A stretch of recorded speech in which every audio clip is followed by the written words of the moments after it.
आगे बढ़ने से पहले अध्यात्मशाला चैनल को सब्सक्राइब और लाइक करना ना भूलें।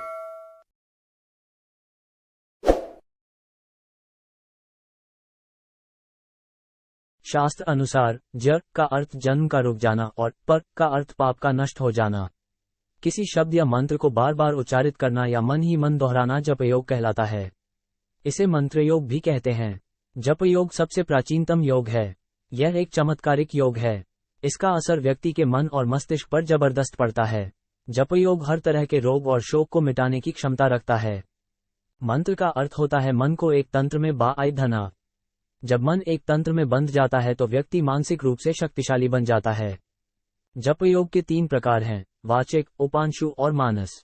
वाचिक का अर्थ मुंह से स्पष्ट उच्चारण के साथ किया जाने वाला जप।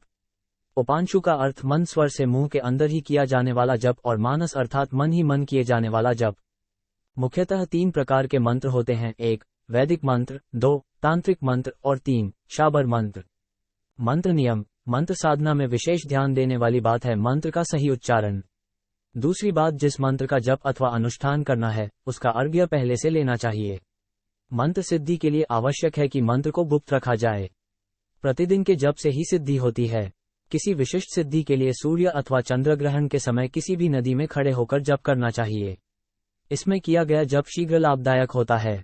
जप का दशांश हवन करना चाहिए और ब्राह्मणों या गरीबों को भोजन कराना चाहिए। ईश्वर और ईथर से जोड़ता जप: अपने इष्ट या किसी शक्तिशाली मंत्र का निरंतर जप करने से व्यक्ति ईधर माध्यम की सकारात्मक ऊर्जा और शक्तियों से जुड़ जाता है। जपयोग व्यक्ति के अवचेतन को जागृत कर उसे दिव्य दृष्टि प्रदान करता है। ऐसा व्यक्ति स्वयं को किसी भी रूप में स्थापित करने में सक्षम हो जाता है।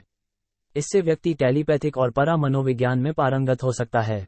सूक्ष्म शरीर का सक्रिय करता है जपयोग। निरंतर मंत्र जप करने से ध्वनि तरंग उत्पन्न होती है। उससे शरीर के स्थूल व सूक्ष्म अंग तक कपित होते हैं।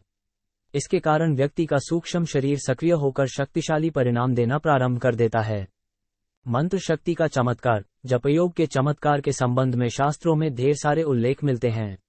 वेदों में विभिन्न प्रकार के मंत्रों का प्रयोग किया गया है। वेदों में उल्लेख है कि विशेष प्रकार के मंत्रों से विशेष तरह की शक्ति उत्पन्न होती है। अनेक परीक्षणों से यह सिद्ध हो गया है कि मंत्रों में प्रयोग होने वाले शब्दों में भी शक्ति होती है। मंत्रों में प्रयोग होने वाले कुछ ऐसे शब्द हैं जिन्हें अल्फा वेव्स कहते हैं। मंत्र का ये शब्द 8 से 13 साइकिल प्रति सेकंड में होता है और यह ध्वनि तरंग व्यक्ति की एकाग्रता में भी उत्पन्न होती है। इन शब्दों से जो बनता है उसे मंत्र कहते हैं। मंत्रों के जप करने से व्यक्ति के भीतर जो ध्वनि तरंग वाली शक्ति उत्पन्न होती है। कैसे मिटते हैं शोक? जब व्यक्ति बहुत व्यग्र या चिंतित रहता है तो तरह तरह के नकारात्मक विचारों से घिर जाता है और पहले की अपेक्षा परिस्थितियों को और संकटपूर्ण बना लेता है। ढेर सारे विचारों से बचने के लिए किसी भी मंत्र का जप करते रहने से मन में विश्वास और सकारात्मक ऊर्जा का विकास होता है। इससे शोक और संताप मिट जाता है। यह व्यक्ति को मानसिक रूप से शांत कर देता है, मानसिक शक्ति बढ़ाता है। अच्छे विचार, मंत्र और भगवान का बार बार जप करने या ध्यान करते रहने से व्यक्ति की मानसिक शक्ति बढ़ती जाती है। मानसिक शक्ति के बल पर ही व्यक्ति सफल, स्वस्थ और शक्तिशाली महसूस कर सकता है। मंत्र के द्वारा हम खुद के मन या मस्तिष्क को बुरे विचारों से दूर रखकर उसे नए और अच्छे विचारों में बदल सकते हैं। लगातार अच्छी भावना और विचारों में रत रहने से जीवन में हो रही बुरी घटनाएं रुक जाती है और अच्छी घटनाएं होने लगती है। यदि आप सात्विक रूप से निश्चित समय और निश्चित स्थान पर बैठक प्रतिदिन मंत्र का जप करते हैं तो आपके मन में आत्मविश्वास बढ़ता है। साथ ही आप में आशावादी दृष्टिकोण भी विकसित होता है, जो कि जीवन के लिए जरूरी है। मंत्र से क्या होता है? मंत्र से किसी देवी या देवता को साधा जाता है। मंत्र से किसी भूत या पिशाच को भी साधा जाता है और मंत्र से किसी यक्षिणी और यक्ष को भी साधा जाता है। मंत्र साधना भौतिक बाधाओं का आध्यात्मिक उपचार है। यदि आपके जीवन में किसी भी प्रकार की समस्या या बाधा है तो उस समस्या को मंत्र जप के माध्यम से हल कर सकते हैं।